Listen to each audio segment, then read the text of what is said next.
Tujuan daripada belajar dari buku ini adalah untuk memelihara bacaan Al-Quran dari kesalahan dan perubahan serta memelihara lisan atau mulut dari kesalahan membaca.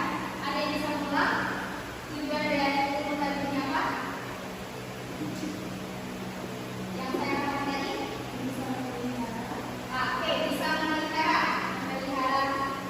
bacaan Al-Quran ya. Jadi kemudian teman-teman, ilmu tajwid ini adalah kaidah-kaidah untuk membaca Al-Quran dengan baik dan benar. Oke, sesuai dengan ilmu tajwid.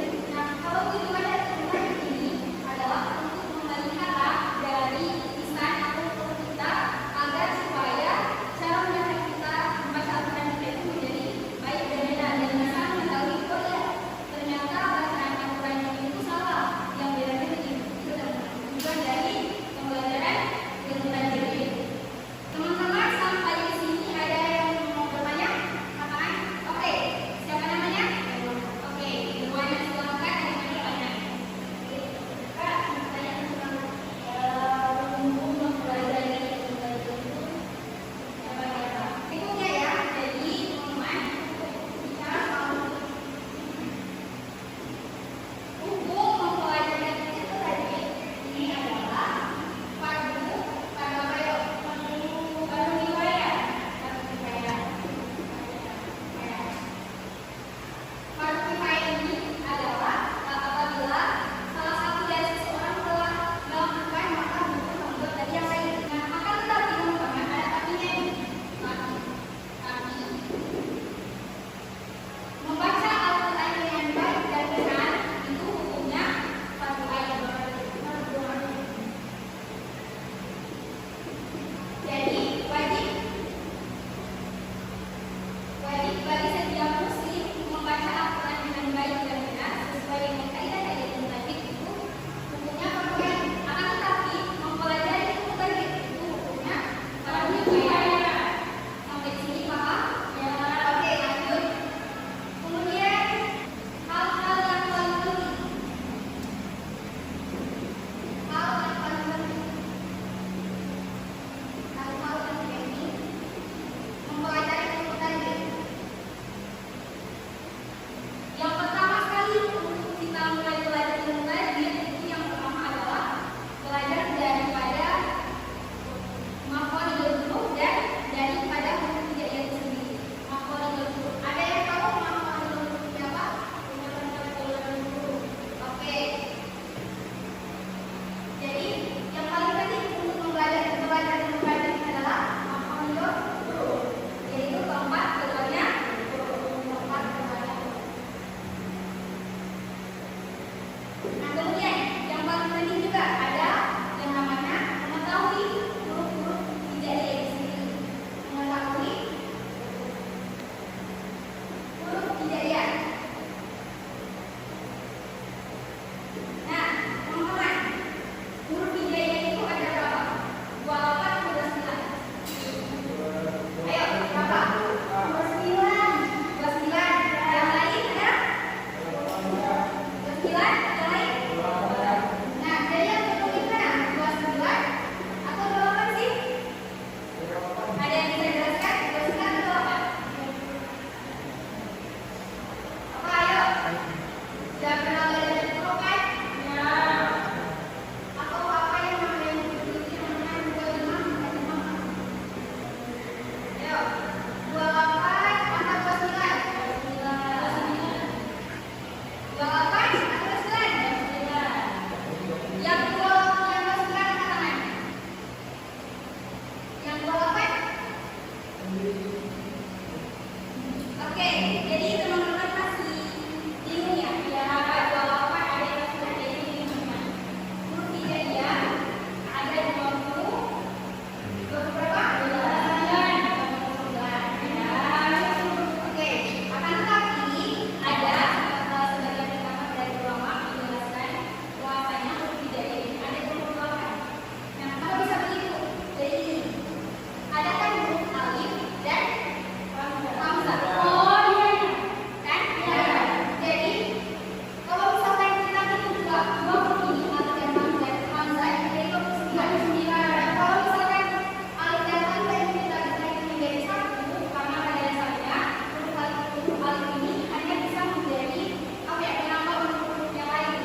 Ini Sa.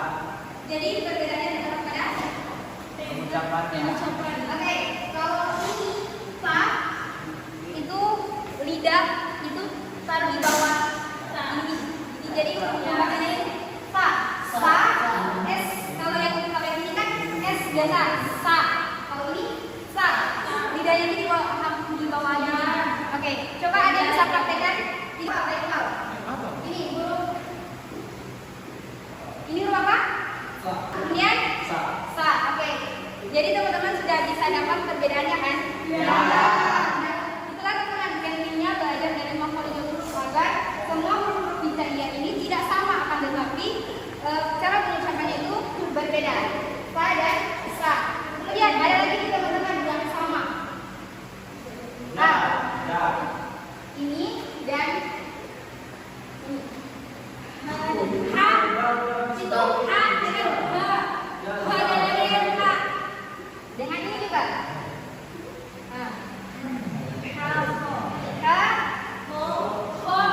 Oke, saya ulang ya. Kalau ini itu cara membacanya tipis. Ha.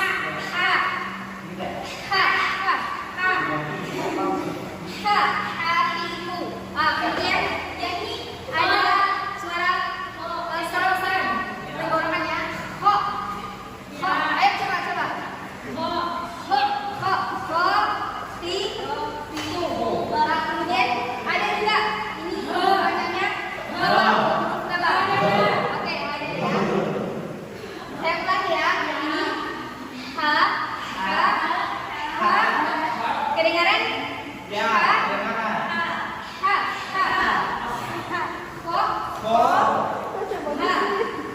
Jadi Beda kan? Ya. Oke, lanjut. Ini kita bahas untuk berbeda.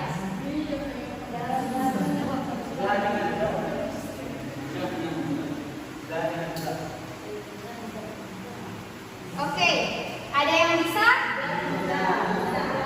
Oke, ini apa? Da, sama seperti rupa tadi ya, tapi bacanya beda. Da, kemudian coba kalian Azza. Ada lagi?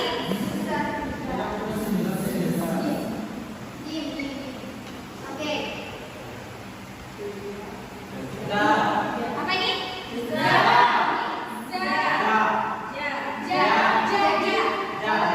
Jadi perbedaannya teman-teman, huruf za dengan ja ini kalau misalkan dilihat pada huruf alfabet itu ada pada huruf z dan huruf jim.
Tanwin. Jadi, hukum nun sukun dan tanwin ini adalah salah satu pembelajaran yang dimana ini termasuk pada ilmu tajwid. Bisa dipahami? Bisa. Bicara soal nun sukun atau nun yang ditandai dengan huruf nun, tapi ada tanda mati di atas. Nun sukun atau nun mati dan tanwin. Tanwin ini adalah huruf yang huruf harokat tapi dirangkap dua seperti ini. Kan ada yang namanya a, i, kan. Akan tetapi yang dinamakan dengan tanwin ini dirangkap jadi dua. Kan, ini bisa dipahami? Bisa. Oke, lanjut. Bicara soal hukum nun sukun dan tanwin itu terbagi menjadi lima macam. Yang pertama ada idgham khalqi. Yang kedua ada Idgham guna. Yang ketiga Idgham bilakunna. Oke, itu ya 5 macam yang menunjuk pada hukum nun sukun dan tanwin. Kita masuk pada idgham khalqi. Oke, idgham khalqi. Idgham artinya ada tahu? Jelas. Jelas. Jelas. Khalqi Tenggorokan. hal ini tenggorokan.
Diguna ada mau yang tadi. Nah, dengan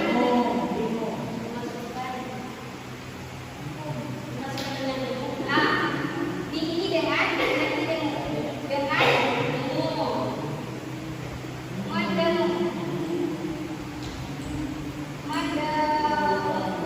tinggi dengan menjadi hidgo diguna adalah apabila nun sukun atau tadi bertemu dengan nun diguna di cara membacanya dengan memasukkan atau menghapuskan atau didengungkan.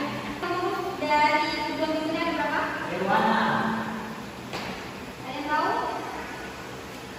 Jadi hidgo diguna ini ada 4 huruf. Dan mim. Apa Pak? Mim. Ya. Oke. Wow. Ya. Wow. Wow. Wow. Nun. Nun. Nun. Ya. Hidgo diguna ini ada hurufnya ada Ya. 4. Mim. Ya. Mim. Wow. Dan nun. Oke. Apa? Jadi cara bacanya begini. Apabila nun sukun atau tadi bertemu dengan 4 huruf ini, maka cara membacanya kita tasydidkan dengan mendengung. Oke, bisa paham? Contoh baca. Oke, saya berikan contohnya ya. Oke, saya berikan contohnya pada huruf ya. Ya. Nun.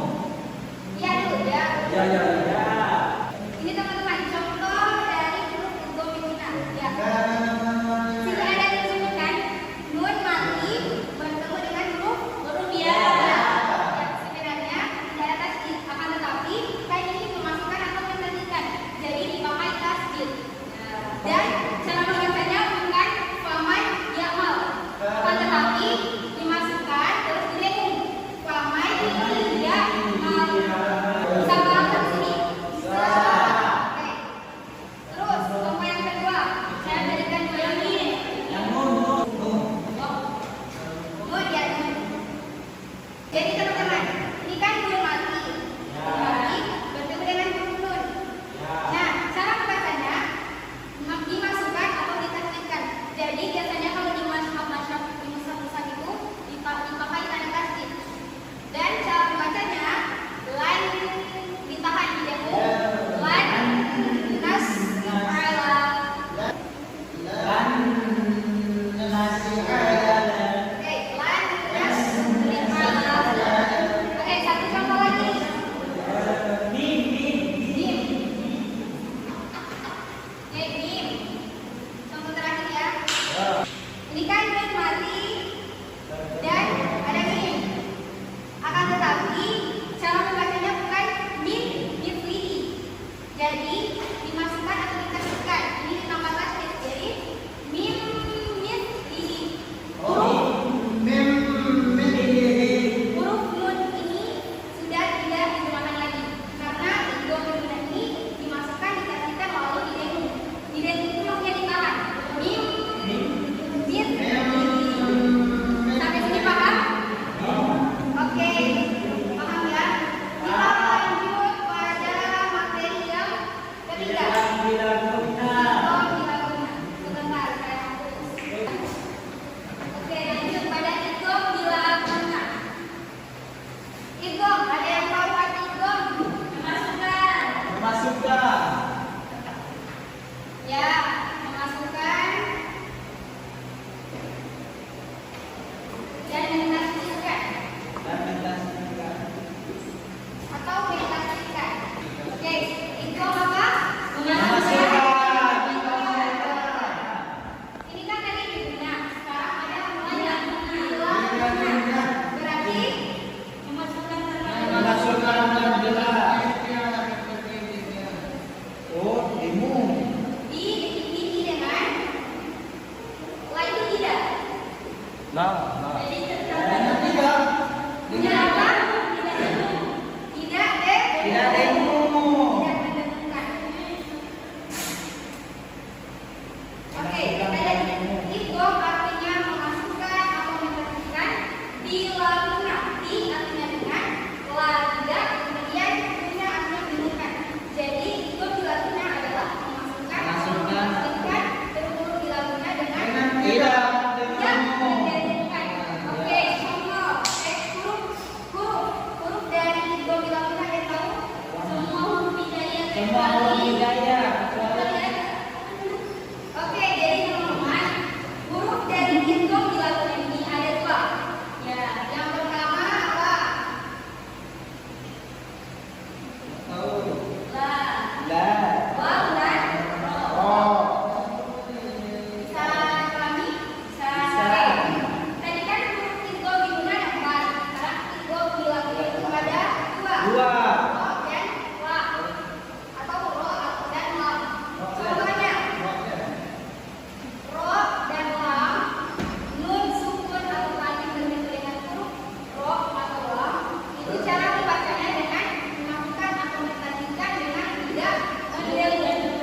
Kalau dibaca tidak menggunakan ilmu tajwid, kalau dibaca tidak menggunakan ilmu tajwid, cara bacanya min.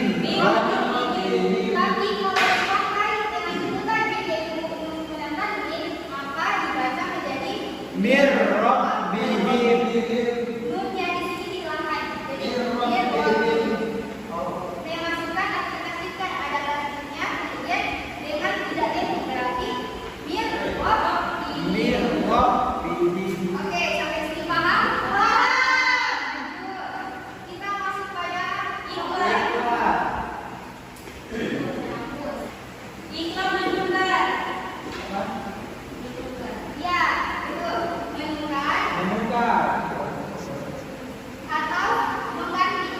atau mengganti. Oke, huruf dari iklan ada yang tahu berapa? Huruf dari iklan ini hanya ada satu. Yaitu 4. Kenapa? Karena apabila huruf sukun atau tanwin bertemu dengan huruf ba, ini akan hurufnya itu akan diucapkan atau diganti dengan huruf ba. Mim. Mim. Paham? Ya. Paham. Oke, saya ada contoh.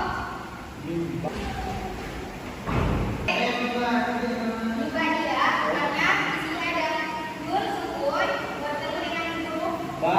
ba, itu baca menjadi huruf mim. Mim. Mimnya di sini kecil. Ya. Jadi kalau kalian teman-teman melihat bahasa Al-Quran, kebanyakan ada huruf Ya, ba, ada. itu dinamakan dengan ikhfa. Jadi dalam bacanya bukan bukan mim lagi ya, tapi mim ba. Sama seperti tadi, huruf nun dihilangkan, ada akan tetapi tidak dianggap. Seperti lanjut, sampai sini sudah paham?